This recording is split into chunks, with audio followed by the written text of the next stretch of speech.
వల్లభనేని వంశీ ఆరోగ్యం గురించి రోజుకొక వార్త వైరల్ అవుతుంది. నిన్న కోర్టులో పడిపోయాడు అతను, కళ్ళు తిరిగాయి అని ఒక వార్త వైరల్ అవుతుంది. అట్లాగే ఒక వీడియో వైరల్ అవుతుంది. ఆ వీడియోలో ఏందంటే వల్లభనేని వంశీని పోలీసులు తీసుకెళ్తుంటే అతను ఆపకుండా ఇన్సెసెంట్ కాప్ అంటారు. ఆ ఇన్సెసెంట్ కాప్ ఆగకుండా దగ్గొస్తుంది.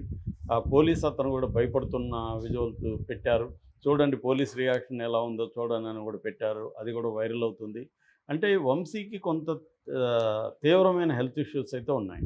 ఆహ్, సో, అతను ఫిబ్రవరి 13వ తేదీ హైదరాబాద్‌లో అరెస్ట్ చేసి తీసుకెళ్లారు. అప్పటి నుంచి దాదాపు 3 నెలలు దాటేసింది. 3 నెలలుగా జైల్లో ఉండడం అనేది అతని మీద బాగా ప్రభావితం చూపినట్టుగా అర్థమవుతుంది. ఎందుకంటే ఆల్రెడీ 50+ ఉన్న ఏజ్ గ్రూప్‌లో హెల్త్ ఇష్యూస్ ఉంటాయి వీళ్ళకి. కానీ బయట మనందరికి కూడా హెల్త్ ఇష్యూస్ లేని వాళ్ళు ఎవరుండరు. పార్టీ దాటిన వాళ్ళకి ఏదో ఒక రకంగా క్రానికల్‌గా హెల్త్ ఇష్యూస్ ఉంటాయి. కానీ మనం ఏం చేస్తుంటాం, మేనేజ్ చేసుకుంటూ వెళ్తుంటాం.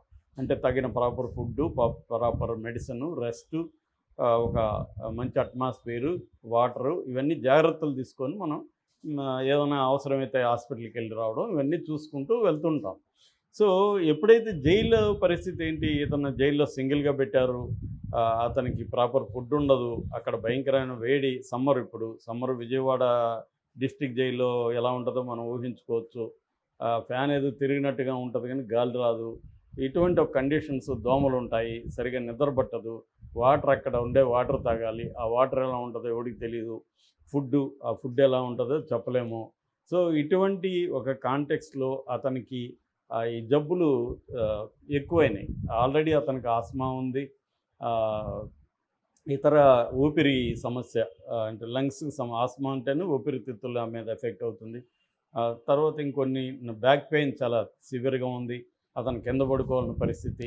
ఇటువంటి కండిషన్‌లో అతనికి ప్రాపర్ ట్రీట్మెంట్, ఎందుకంటే ఈ ప్రభుత్వం అతన్ని వేధించదలుచుకుంది కాబట్టి ప్రాపర్ ట్రీట్మెంట్ అనేది దొరుకుతుందో లేదో తెలియదు. జైల్లో మామూలుగా అయితే ఈ స్థాయి వ్యక్తులు గానీ మామూలుగా అరెస్ట్ అయ్యి జైలుకెళ్తే డబ్బులు ఇచ్చి మేనేజ్ చేసి, అక్కడున్న వార్డర్‌లకి, అక్కడున్న సూపరింటెండెంట్‌లకి డబ్బులిచ్చి మేనేజ్ చేసి, వాళ్ళు ఒక వీలైనంత కంఫర్ట్స్, జైల్లో ఎంత వీలైతే అంత కంఫర్ట్స్ అనుభవిస్తారు. కానీ ఇక్కడ వీళ్ళు పొలిటికల్ ప్రిజనర్స్ కాబట్టి, రెండోది ఇప్పుడున్న ప్రభుత్వం నంబర్ 1 టార్గెట్, నంబర్ 2 టార్గెట్ అంటే వంశీ అండ్ కొడాలి నాని అని ఇది అందరికీ తెలుసు. ఎందుకంటే వీళ్ళిద్దరూ భువనేశ్వరి గారి గురించి చాలా దారుణమైన కామెంట్స్ వంశీ గాని, కొడాలి నాని చేశారు. అందువల్ల ప్రతి తెలుగుదేశం కార్యకర్త రక్తం ఉడికిపోతుంది. వీళ్ళిద్దరిని ఎందుకు ఇంకా సహిస్తా ఉండాలని తీవ్ర ఒత్తిడి వచ్చింది. అందుకని చంద్రబాబు ప్రభుత్వం ఇతన్ని అరెస్ట్ చేసింది. అతనేమో ఆరోగ్యం పేరుతో కొంత ఎస్కేప్ కాగలిగాడు. ఎందుకంటే అతనికి హార్ట్ ఇష్యూస్ ఉన్నాయి కొడాలి నానికి. సో, బైపాస్ సర్జరీ ముంబైలో హార్ట్ ఇన్స్టిట్యూట్లో చేసుకున్నాడు. రమాకాంత్ పాండే, డాక్టర్ రమాకాంత్ పాండే దగ్గర. తర్వాత ఇక్కడొచ్చి ఏజ్ హాస్పిటల్‌లో జాయిన్ అయ్యాడు. కాబట్టి అతనికి ఇప్పుడు అరెస్ట్ చేయడానికి ఇబ్బంది కొంత. ఎందుకంటే కోర్టు అడ్డుకునే అవకాశం ఉంది. కానీ వంశీని అరెస్ట్ చేయగలిగారు. 3 నెలలు సక్సెస్‌ఫుల్‌గా పెట్టుకోగలిగారు. సో, అందువల్ల ఇప్పుడు అతనికి హెల్త్ ఇష్యూస్ ప్రాబ్లమ్ ఉంది. ఎందుకంటే అతనికి గవర్నమెంట్ వైద్యమే లభిస్తది తప్ప ప్రైవేటు వైద్యం లభించదు.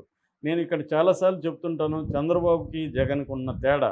చంద్రబాబు పవర్‌లో ఉన్నా, పవర్‌లో లేకపోయినా వ్యవస్థల్ని తన కంట్రోల్‌లో పెట్టుకోగలడు. వ్యవస్థల్ని మేనేజ్ చేయగలడు.